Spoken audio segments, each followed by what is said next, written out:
السلام علیکم ورحمۃ اللہ وبرکاتہ۔ آج حضور صلی اللہ علیہ وسلم کی بتائی ہوئی کچھ تھوڑی سی حدیثیں بتاتے ہیں جو سورہ یاسین کی، جو ہمارے قرآن میں سورہ یاسین ہے اس کے اوپر تھوڑی سی تفصیل کرتے ہیں۔ یہ سورہ یاسین حضور صلی اللہ علیہ وسلم نے ارشاد فرمایا، سورہ یاسین قرآن شریف کا دل ہے۔ جب دل کسی چیز کو کہہ دیا جائے تو وہ امیر بھی ہو جاتا ہے، حیثیت دار بھی ہو جاتا ہے۔ یعنی کہ قرآن شریف میں سورہ یاسین کو اللہ تعالیٰ نے قرآن شریف کا دل بتایا ہے۔ اب ہم لوگوں کو اس سے ہی سوچ لینا چاہیے کتنی بڑی صورت ہے کہ ہم ہلکے سے اس میں بھی یہ لے لیتے ہیں، چلو سورہ یاسین کا وظیفہ کر لو، الٹے چھوٹے چھوٹے بچوں کو بٹھا دیا، یہ کرا وہ کرا، اسے سورہ یاسین کا وظیفہ ہو گیا۔ اللہ اکبر، اللہ معاف کرے، اللہ تعالیٰ ہمیں عقل سلیم عطا فرمائے۔ سورہ یاسین کو روز پڑھنے والا کہ اگر رات کو سورہ یاسین پڑھ کے سوتا ہے، صبح اس کا انتقال ہو جاتا ہے تو ماشاءاللہ سے اس شہیدوں میں ہوگا۔ اگر کوئی نیزے کی حالت میں ہے، یعنی کہ سکرات الموت آنے والی ہے، تو وہ اگر اس کے گھر والے یا کوئی بھی اسے یاسین سنا دے تو انشاءاللہ موت کی سختی آسان ہو جائے گی، موت کی سختی آسان ہو جائے گی۔ اور اس میں ہمیں سورہ یاسین اگر ہم ایک بار پڑھ لیں تو 10 قرآن شریف کا ثواب ہے۔ میری ماں بہنوں، کتنا بڑا اجر اور ثواب دے رہا ہے اللہ تعالیٰ ہمیں، ہم لینے والے بن جائیں اور اللہ تعالیٰ ہمیں دینے والا بن جائے۔ اس میں سورہ یاسین کو جو پڑھے گا انشاءاللہ وہ کامیابی حاصل کرے گا۔ اگر ہم راستہ بھٹک گئے ہیں تو اگر ہم سورہ یاسین ہمیں یاد ہے، حفظ 2-3 رکوع بھی یاد ہے تو ہم اسے پڑھیں، انشاءاللہ راستہ ہمیں یاد آ جائے گا۔ اگر ہم کہیں جنگل میں پھنس گئے ہیں، کہیں پریشانی میں پھنس گئے ہیں تو ہمیں سورہ یاسین پڑھنی چاہیے۔ سورہ یاسین پڑھنے سے اللہ تعالیٰ ہمارا پیٹ بھی بھرے گا اور ہمیں بھٹکا ہوا کو راستہ دکھا دے گا۔ اللہ تعالیٰ کوئی ایسا فرشتہ مسلط کر دے گا کہ ہمیں راستہ بتانے کے لیے آ جائیں گے۔ انشاءاللہ ہمیں ہر چیز میں، اللہ کی ہر چیز میں یقین کے ساتھ میں کرنا چاہیے، باوضو رہنا چاہیے، 5 وقتی نمازی ہونا چاہیے۔ یہ نہیں کہ اس ٹائم مصیبت پڑ گئی تو میں یاسین لے کے بیٹھ گئی، ورنہ نمازوں کی مجھے فکر ہی نہیں ہے۔ میری بہنوں، مجھے لیے بھی دعا کرنا۔ میں عید سے نماز کا میرا ایسا ہو گیا ہے کہ میں ویڈیو تو آپ لوگوں کے لیے ڈال رہی ہوں لیکن نماز میں سستی ہو گئی ہے۔ اللہ تعالیٰ مجھے ہدایت دے۔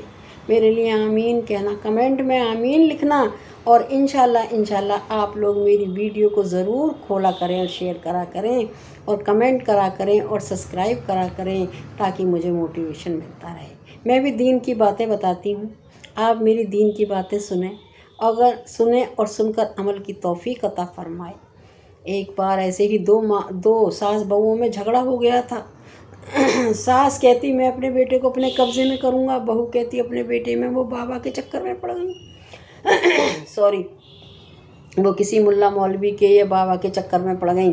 بابا نے ایک تعویذ بہو کو دے دیا کہ جا تیری محبت میں آ جائے گا یہ، دوسرے اماں گئی تو اماں کو دے دیا تمہارے قبضے میں آ جائے گا بیٹا۔ بیٹے کی پریشانیاں بڑھ رہی ہیں، وہ باباؤں کے چکر میں چکر پہ چکر لگا رہی ہیں، ایک ہفتے وہ گھر بھی ہمارا برباد ہو رہا ہے اور ساس بہوؤں میں بیٹا پھنس گیا ہے۔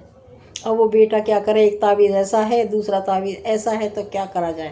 اس لیے میری بہنوں، میں آپ سے درخواست کرتی ہوں بہت ہی نرم لہجے میں، اور کہنا چاہتی ہوں کہ سورہ یاسین قرآن شریف پڑھنے کے بعد میں پڑھیں اور پانی پہ دم کر کے بیمار کو پلا دیں، شفا عطا ہوگی۔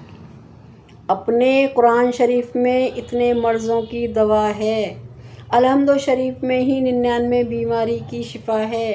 انشاءاللہ آپ پڑھ کر پانی دم کریں، اپنے اوپر پانی پی لیں، انشاءاللہ یقین کے ساتھ میں کریں گی تو آپ کا ضرور کام پورا ہوگا۔ صرف موت کے علاوہ 99 بیماریوں میں شفا ہے۔ اس کی الحمد شریف پہ بھی میں ایک ویڈیو بناؤں گی آپ کے لیے۔ اور میری بہنوں، وہ گئے ایسے ہی شیطان، حضرت یوسف علیہ السلام جب بیمار پڑے تو ان کی بیوی ان کی محبت میں دوڑی گئی اور دوڑ کے آ کے کہنے لگیں کہ میں نے آپ کے لیے علاج تلاش کر لیا ہے۔ انہوں نے کہا تو ابلیس کے پاس گئی ہوگی، صحیح ہو جاؤں گا تو تجھ میں 100 کوڑے ماروں گا۔ اب بیوی گھبرا گئی، بیوی کہنے لگی ہاں ٹھیک کہہ رہے ہیں آپ، میں ابلیس کے پاس ہی گئی تھی وہاں پر۔ پھر اللہ کا حکم ہوا، بیوی کو ایسا دیکھ کر، یوسف علیہ السلام کو دیکھ کر اللہ تعالیٰ نے حکم کرا، اے یوسف اٹھو اور اٹھ کے ایک پیر زمین میں مارو۔ یوسف علیہ السلام نے ایک پیر زمین میں مارا تو اس میں پانی کا چشمہ جاری ہو گیا۔ اس سے کہا انہوں نے کہ تم اس پانی سے نہاؤ اور ساری بیماریوں کو شفا ہو جائے گی، کیونکہ اللہ کا حکم تھا، وہ انسانی طاقت نہیں تھی، وہ اللہ کا حکم تھا۔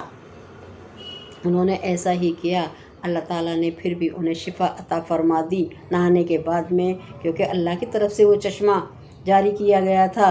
پھر انہوں نے کہا کہ اے یوسف اٹھو اور اٹھ کر اپنی دوسرا پیر زمین میں مارو، تو انہوں نے دوسرا پیر زمین میں مارا تو ان کی جتنی بھی بیماریوں سے آل اولاد ختم ہوئی تھی اللہ نے سب زندہ کر دی۔ لیکن قسم بے قرار تھی میری بہنوں، قسم بے قرار تھی کہ قسم مجھے اپنی بیوی کے، میں نے اللہ کی قسم کھا کے 100 کوڑے مارے ہیں، 100 کوڑے مارنے کی قسم کھائی ہے تو میں 1 کوڑے ضرور ماروں گا۔ اللہ کی قسم ایسی جھوٹی تھوڑی ہے، ہم تو سارے رات اور دن ماں کی، باپ کی، بہن کی، بچوں کی، جنے کس کس کی آوائی تباہیوں کی قسمیں کھا لیتے ہیں، اور اللہ کی قسم کھا کے بھی ہم تو نکار جاتے ہیں، جھوٹ بول جاتے ہیں۔ تو اس میں کوئی یہ چیز ہے؟ انہوں نے کہا وہ ہو گیا تو انہوں نے جبرائیل علیہ السلام کو بھیجا اور کہا جاؤ، یہ اتنی محنت کرتی ہے ان کی بیوی، اور یوسف علیہ السلام قسم پوری کرنے کے لیے اس کے 100 کوڑے ماریں گے تو یہ ظاہر سی بات ہے مر ہی جائے گی۔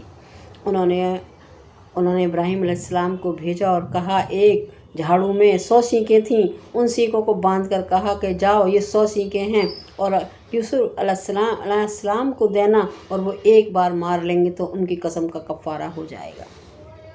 جبرائیل علیہ السلام آئے اور مصافحہ کرا اور کہنے لگے یوسف لیجیے، اللہ کا حکم ہے، اور یہ اپنی بیوی کی قسم پوری کرنے کے لیے ماری۔ انہوں نے ایک بار مار دی 100 بار، لیکن دنیا میں تو ہم نہیں کر سکتے نا ایسا، وہ تو اللہ کا حکم تھا، اللہ کا حکم ہی تو تھا وہ، لیکن دنیا میں ہم قسم جھوٹی کھائیں کیوں؟ ایسی قسم کیوں کھائیں جو ہم نہیں کر سکتے؟ ایسی قسم کیوں کھائیں؟ ایسی بول قبول کیوں کریں جو ہم پوری نہیں کر سکتے؟ تو انشاءاللہ قسمیں بھی سچی کھایا کرو۔ ایک مجھے حدیث یاد آ گئی جو میں آپ کو بتاتی ہوں۔ ایک بار حضور صلی اللہ علیہ وسلم کہیں جا رہے تھے، ان کے تھیلے میں جوتے رکھے تھے، جوتے صحیح کرانے جا رہے تھے۔ انہوں نے کہا، کسی نے کہا کہ کہاں جا رہے ہیں، کیا لے کے جا رہے ہیں؟ کہ یہ ایسی چیز ہے اس کے مارنے سے روزہ بھی نہیں ٹوٹے گا۔ تو میری بہنوں، آپ لوگ بھی سمجھدار ہیں اور آپ سمجھ سکتی ہیں جوتے کھانے سے روزہ کہاں ٹوٹے گا۔ تو ان کی مذاق بھی سچی تھی، اس لیے مذاق بھی سچی کرا کریں آپ بھی اور ہم بھی۔ انشاءاللہ ویڈیو کا اینڈ کرتی ہوں، آپ ملیں گے نیکسٹ ویڈیو میں۔ اللہ حافظ۔ یاسین کا ویڈیو ضرور کریں، چینل کو سبسکرائب کریں، لائک کریں، کمنٹ کریں اور شیئر ضرور کریں، میرا موٹیویشن اور میری ہمت بڑھانے کے لیے، تاکہ میں اچھی سے اچھی ویڈیو لاؤں اور آپ لوگوں کے آگے شیئر کروں۔ اللہ حافظ۔